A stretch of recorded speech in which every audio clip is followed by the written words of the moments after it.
Welcome to Sexology, a podcast that untangles the science of sex and pleasure. And now, with this week's episode, your host, clinical psychologist, Dr. Nazanin Moali. Hello and welcome to another episode of Sexology Podcast. I'm your host, Dr. Nazanin Moali. If you are a new listener, welcome. I have a gift for you. A few months ago, I wrote this book on how to help women to increase their sexual desire. In the book, I offer some really tangible solutions that you can apply perhaps today to change things internally and externally when it comes to your desire to want to have sex.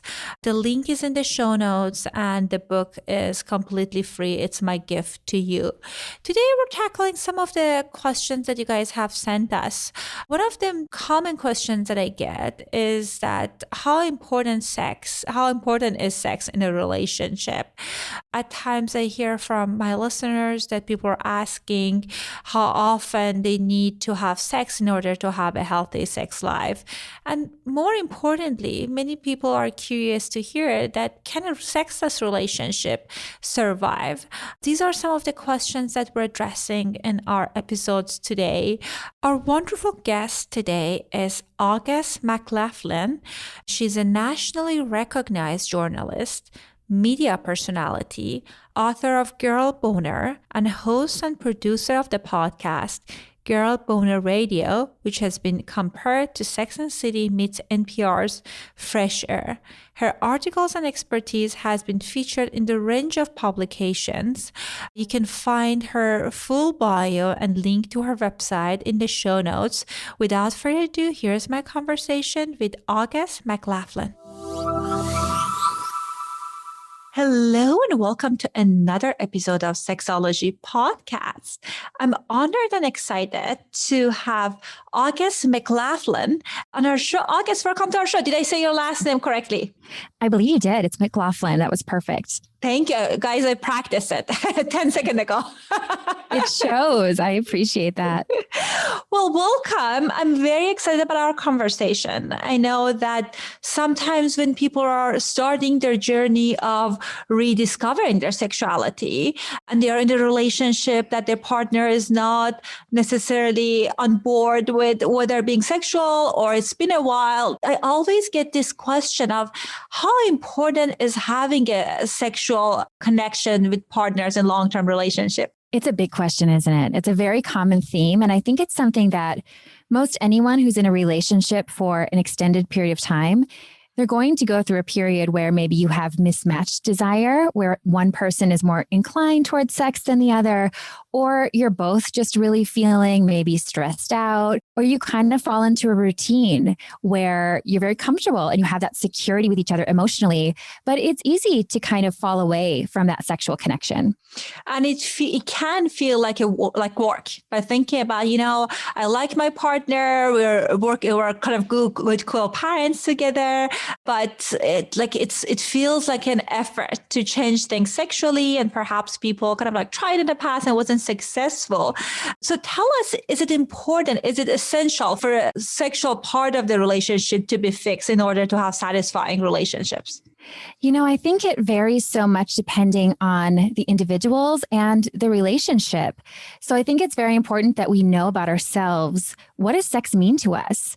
Are we really connected to sex in a way where we want to have frequent sex, or our sexuality obviously goes beyond the act of sex? So I think when we start from that place, it's important.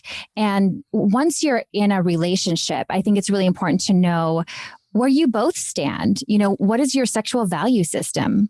I love that. What a wonderful part to highlight, that kind of really try to see what's the meaning of sex for you. For some people, it's kind of being connected with energy of life. For some people, it's connected with their sensuality. So it's more than doing this act with your partner to it, whether you're climaxing, they're climaxing. So it can be more than that.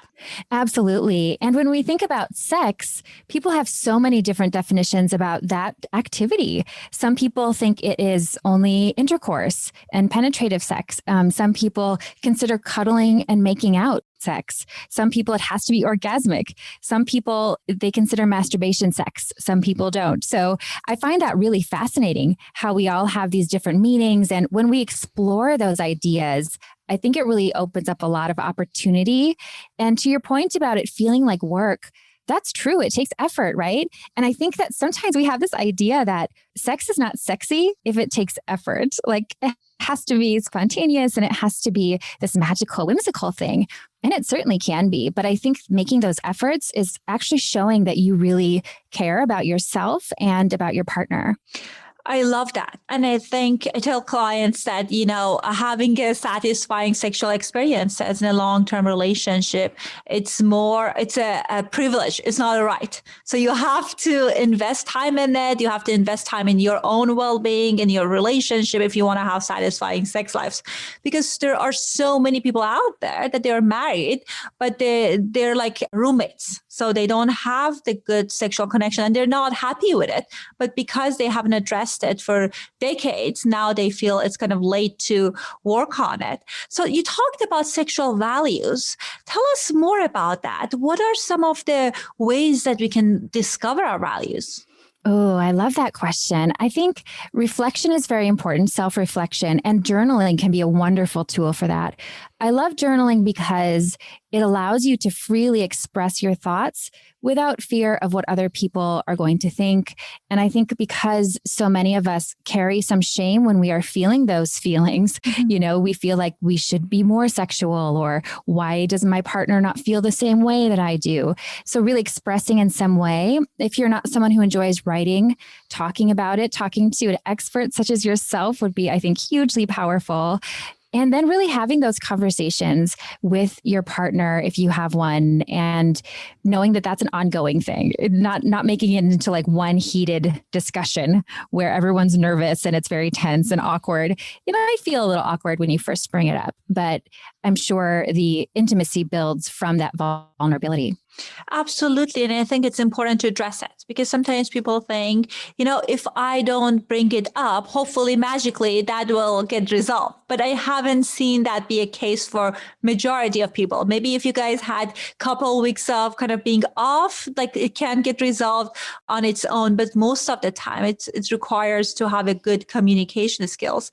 What if we're angry? If we have been journaling and noticing that, my partner is not honoring my need. They don't care about me, especially as you talked about in couples when there's desire discrepancy, the high desire partner at times feel angry, resentful, frustrated, and they don't even want to talk about it. So what are some of the suggestions you have for that partner? First, I have a lot of compassion for anyone who's feeling that, because that's not pleasant.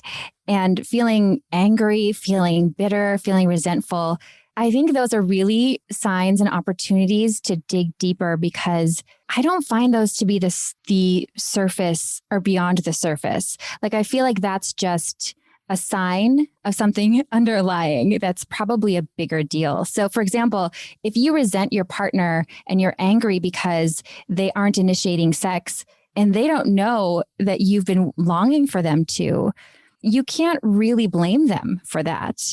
And so it takes also realizing that it's never about one person. When you're in a relationship, it's a collective. It's something that you're both dealing with, and really coming to your partner when you're able to speak from a place of love, I think is really key, because you can say things in ways that show that you care. And I think that really, when you're angry at somebody for not engaging in sex with you, a lot of times deep under that, or maybe not so deep under that, are these really needy feelings, like these really vulnerable feelings of, I want to feel connected to you. I want to feel your love. Now, those comments, those sound good to me. Like, I want to hear that somebody wants to feel close to me. But if someone's like screaming at me or yelling at me, because a lot of the times, if somebody has a lower desire, it's also important to go, well, what changed? Is that person okay? I think if we only focus on the sex part, it can make the person who's feeling a little less than even less. Does that strike you as the case often? Absolutely. And I think you brought up such a good point with anger being a secondary emotion, more on surface. Because when I work with couples and when we're talking about this, at times I feel this rejection feeling, kind of feeling that you don't desire me, you don't want me, you don't find me sexy. And I think those are the emotions that you can work with, because those can be connecting. But if you're demanding sex and kind of expressing your anger in a way that's kind of like not connecting, then of course you will not get what you want. I think that's just kind of clear. Yes, so well said. You're absolutely right. Well, I think the other piece of it is that you mentioned earlier that I think it's very important. It's thinking about your sexuality doesn't involve only your partner. You're a sexual being, whether you're with a partner or you're alone, and kind of like really leaning into your sexual power. Tell us what are some of the suggestions that you have for people that they want to kind of access their sexual power? Sexual power is such a great phrase. I love solo play and masturbation, and that too can have many different formats and styles. Sometimes it's using a toy. Sometimes it's sensually putting lotion on your whole body, maybe exploring your most sensual parts with your hands and your fingers. I think really setting aside time for pleasure is important. So it doesn't have to be sexual necessarily, but something that engages your senses. So listening to erotica or letting yourself fantasize. I think that's really big. I spoke with a guest for my podcast just earlier today about fantasy and how, especially if you were reared as a girl or a woman, we tend to feel more likely to feel like we're a little doing something naughty. If we are fantasizing about somebody or some activity that doesn't involve our partner when we're in a monogamous relationship. And I think it's really important to know that when we engage our fantasies, that's so powerful, and it also benefits sex with a partner. I 100% agree with that. I think one of the challenges that at times I see among my clients is that they haven't kind of planted seeds in the garden of their sexuality. They don't know what they like. They kind of have shut down those thoughts and emotions and desires, and somehow they feel and think that magically when they are with a partner, their sexual kind of energy will resurface. And it hasn't been my experience. I think for most people, it will be really hard to access that if you haven't kind of planted seeds, haven't done reading about the books that are kind of like gives you idea, like erotica, watching things, or also attending to your own pleasure, whether it's sexual or non-sexual. One of the things that make many women vulnerable and kind of like create some challenges during partner play is their negative self-image. Thinking about, oh God, here I am again. Look at this part of my body. Make sure the lights are off. All of those negative stories. Tell us, how can people work through those? That's a big one. And I went through an eating disorder, a very severe one. So I have so much empathy for anyone who feels any criticism about their body, which most of us do at times, right? Regardless of our gender, regardless of our age, no matter what shape and size we are, we tend to criticize ourselves, and those can be very difficult, intrusive thoughts. So some of the ways to work through that are pursuing a passion in your life that has nothing, it doesn't have to have anything to do with sex, certainly nothing to do with your body as far as like food or exercise. Something that you can focus on that's like creative, that taps into some kind of passion. I have found that to be the most powerful way to navigate those difficult feelings, because we have to shift our focus away from that. It's like a spiral on the inside when we get into that loop. It's very difficult. I think it's also important to give yourself grace around how you feel about your body. Does not have to be, I love my body. Respect your body. Make that your first step. Try to find some way to just really be okay-ish with your body. I think that there's a pressure almost to really fully love everything about your body as though that's this goal that you can reach. And I think it's more about having a relationship with your body that is much more positive. Yeah, I think those are really two big steps to take. And then making sure that if it is getting really intense, there's so much support available. And I think it's really important to seek that out, because something I hear from a lot of folks, they'll say, well, I never had an eating disorder. I'm not struggling that bad, quote unquote. There's no such thing as, there's no hierarchy about how much you're struggling. So I think seeking some kind of support, there are online groups, there are books out there, but just knowing that what you're going through is very human as well. You're not alone in it, because so many people struggle. Absolutely. And I like that you're thinking about it as a kind of work in progress. You don't need to kind of love all aspects of your body to have a fulfilling sexual experiences, but it's good that to focus on working on that relationship. So it's a conversation you're having with your body. And I want to make sure that at least for now, if it's been negative, shifting it to more neutral. Yes, neutral is a much better place to aim for. It's realistic for a lot of people, whereas getting to this place of total love and everything is great can feel so daunting that you won't even try. I know I've been there before. Neutral is actually, it sounds like a kind of boring word. It's actually beautiful. So I'm glad you brought that up. Well, I'm glad that you're talking about this, because I think, as you said, like disorder, eating disorder, all challenges around our self-image is a spectrum. And I believe that sometimes people think that's something that they cannot address. And as you said, there are tons of support out there, books, groups, all sorts of things that can people lean into to become more comfortable with themselves, and kind of really trying to see themselves as a whole person with all sorts of skills and abilities, and your self-image is one part of it. Going back to the couple piece, one of the number one questions that I get, and I bet you get it a lot, is how often a couple need to have sex. I think I hear it maybe on a weekly basis. What's your response to that?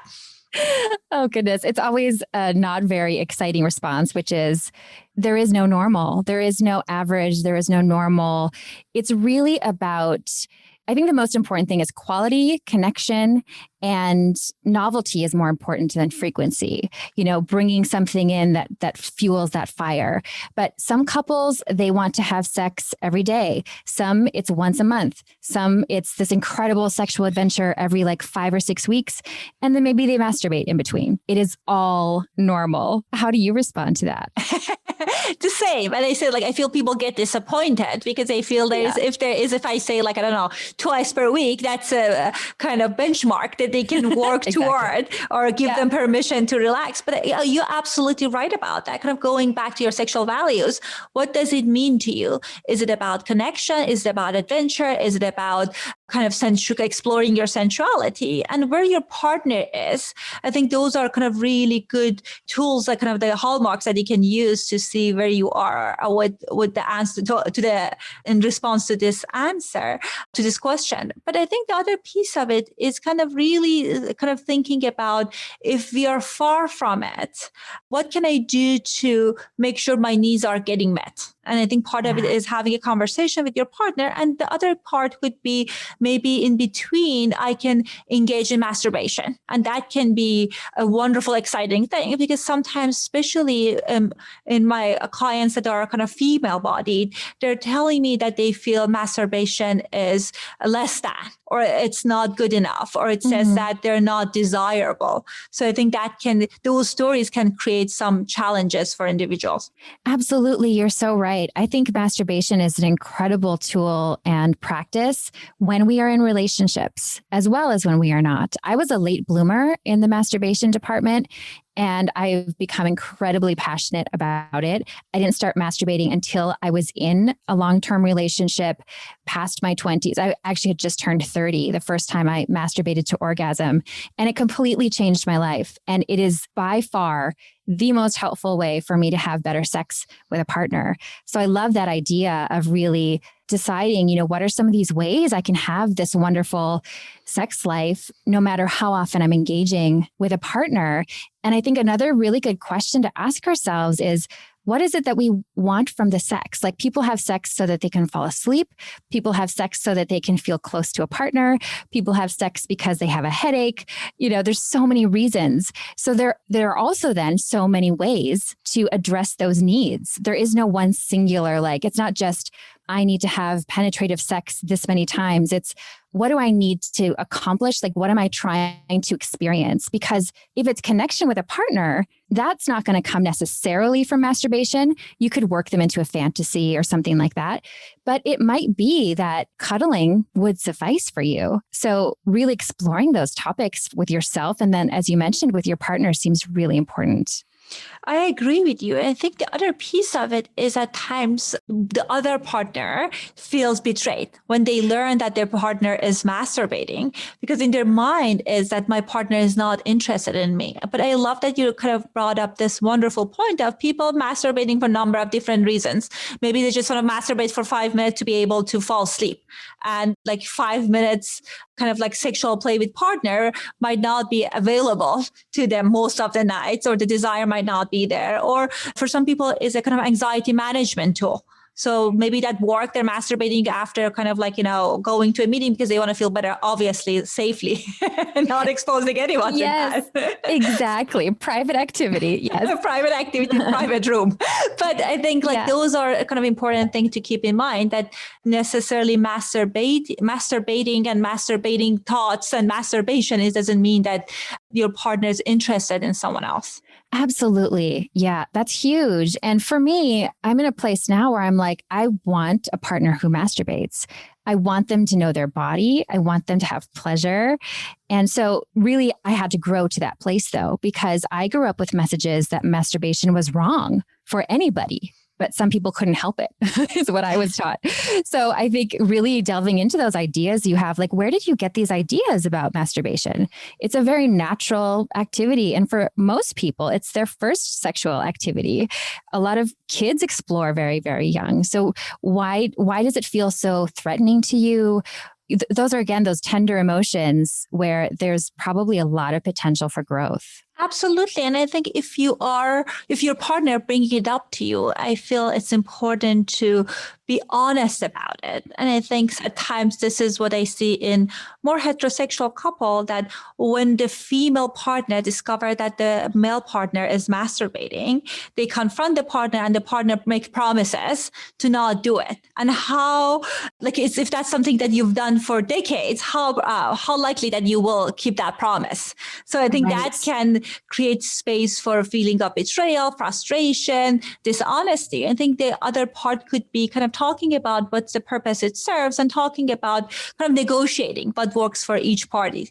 100%. That's such a good point, because if you commit to something that's not realistic, you're going to feel terrible, and you might start feeling shame around your masturbation as well. And shame just does not help sex.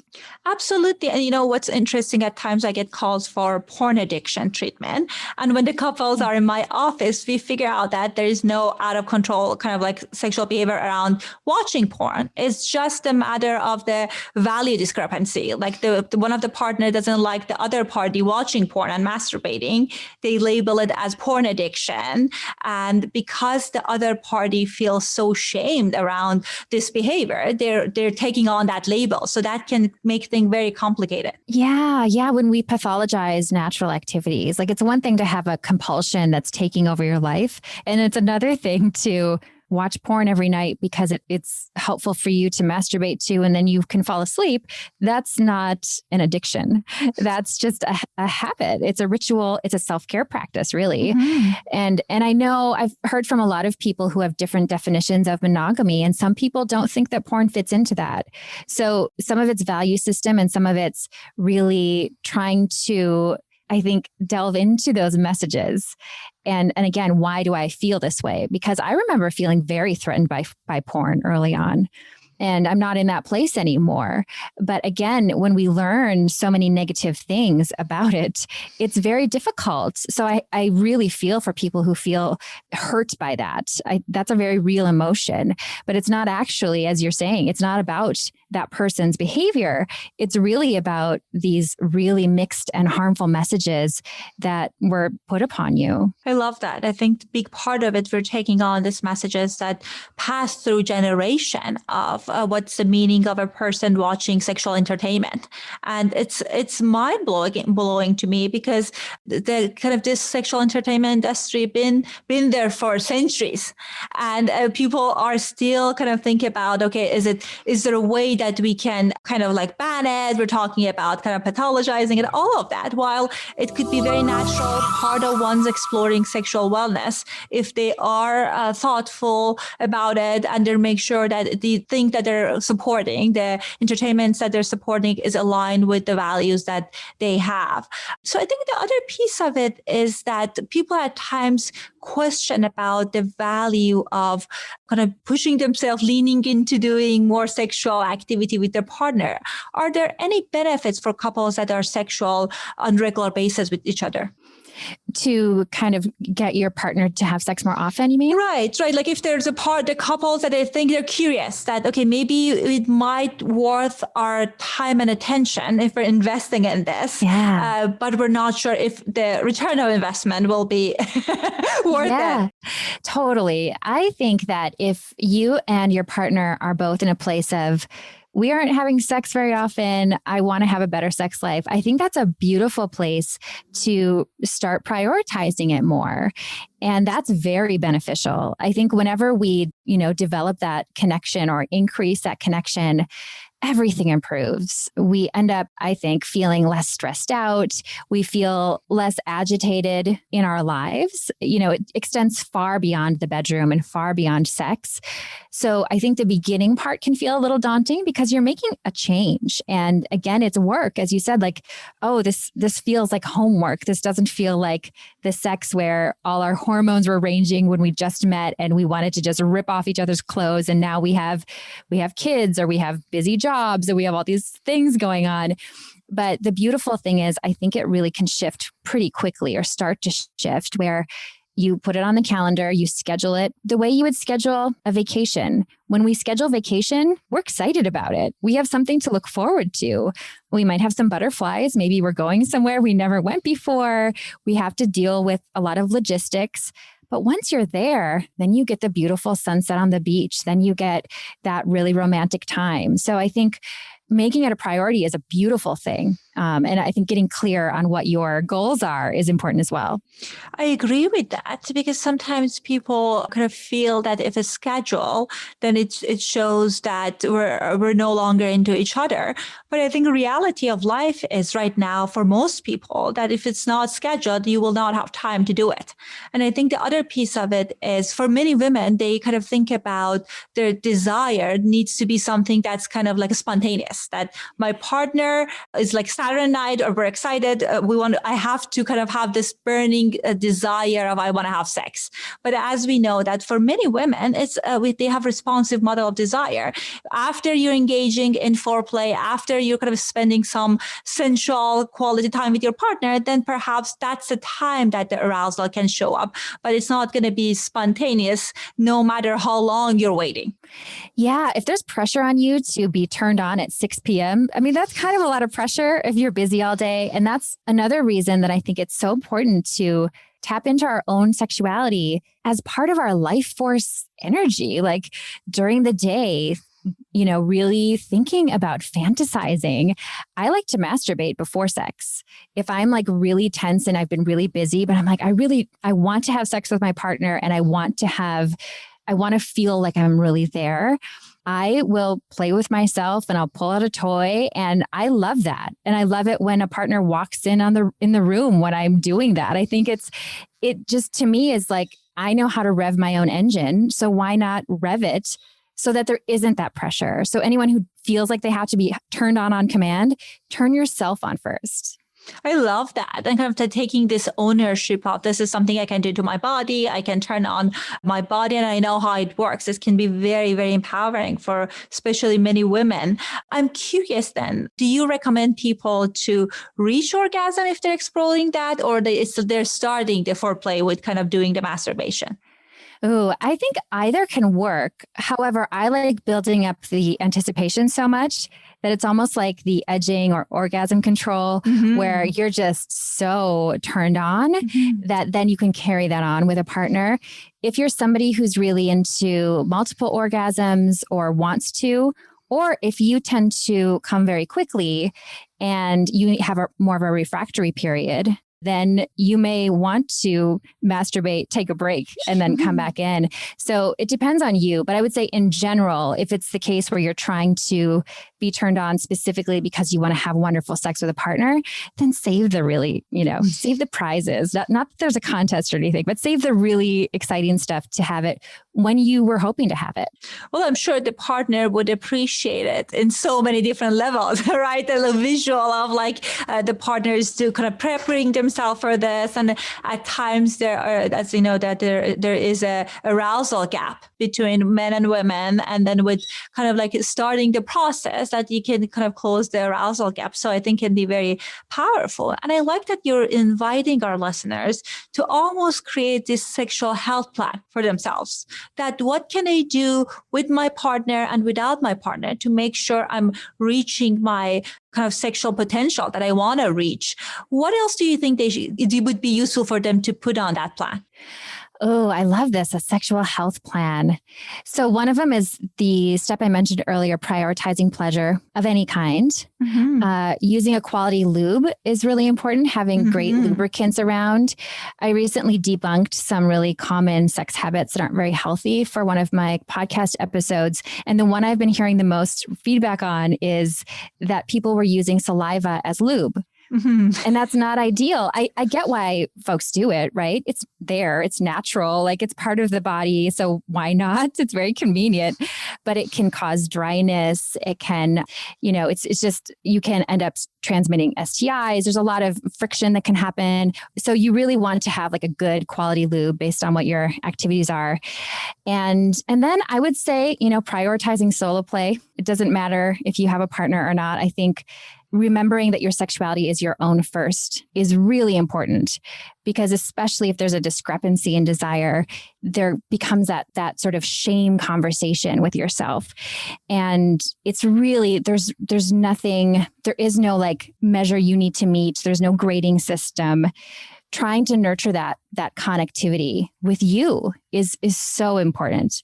All wonderful points. And, going back to the lube conversation, I know many women, they feel shame about wanting to use lube because they feel if I'm aroused enough, then I need to have the kind of my own natural lubrication, which is not accurate for many women that I work with, that they feel, okay, I'm aroused, but like for the extended kind of like sexual play that they're having, or for a number of different reasons, hormone, different kind of physiological reasons, that it would be better if they use lube. And I was reading this psychological study, it was one of the well-known journal, and they studied women, and they found that 97% of participants reported improved sexual experiences after they added lube.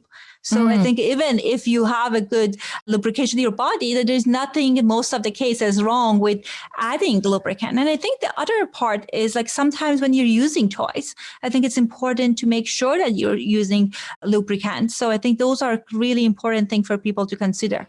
Absolutely. And you're so right. I think lubricant really makes all sex better.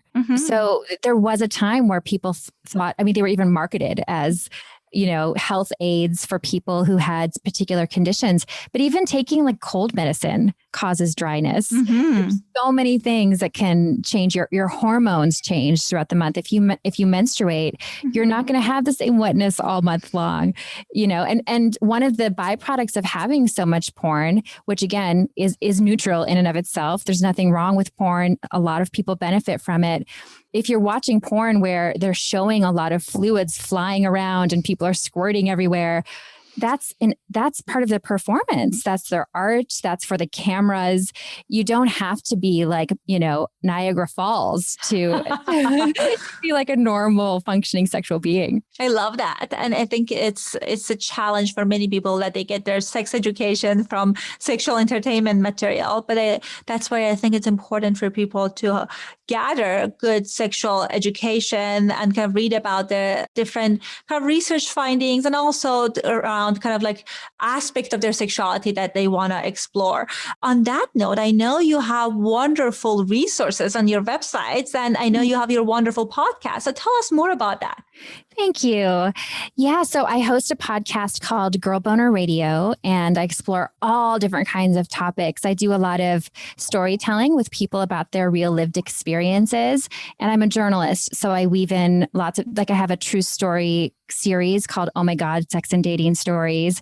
And I always weave in education and study findings, but we try to make it very fun and upbeat and encouraging. And I just did a special on mismatched libido featuring two couples who found ways to navigate it in totally different ways and still had really loving, wonderful sex lives and relationship with each other. I also have a series of books called Girl Boner as well. And most of my episodes I have transcribed on my blog if you're more of a reader. Yeah. So, and I love hearing from people. I answer a question from a listener every week. Awesome. I love that. And now you have a new listener. Oh. Because I love real stories, although we're in the field, but I think it's interesting to hear how people navigate their challenges. And I think that's wonderful to highlight real lived experiences. So I make sure that the information about the podcast, about the website is in the show notes. Thank you so much for coming on the show. And it was lovely to meet you. Thank you for having me. And I didn't even say my web address, did I? It's girlboner.org. Perfect. So thank you for the work you do. I think it's so important. And thanks for having me. Thank you. I hope you guys found our conversation meaningful and useful.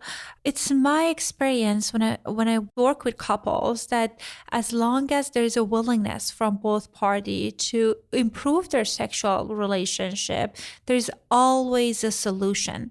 So the fact that you haven't found that solution, it doesn't mean that the relationship is not fixable or it's not something, the good enough sexual experiences is not something that will be available to you in future. All you would need is to ask for help, and there are a number of wonderful sex therapists out there that can help you with problem solve your sexual health challenges. I recently graduated couples in my practice, and you're welcome to contact me to see if I'm a good fit for helping you in this journey. Also, I want to make sure that I'm producing the content that's useful for you. So if you have a 5-minute, we have a brief survey that we would really appreciate it if you fill it out. The link to the survey is in the show note, and I'll talk to you guys next week. Thanks for listening to the Sexology Podcast. For more great content, visit www.sexologypodcast.com. Please be advised that information presented on this podcast is not a substitute for seeking help from a licensed mental health provider.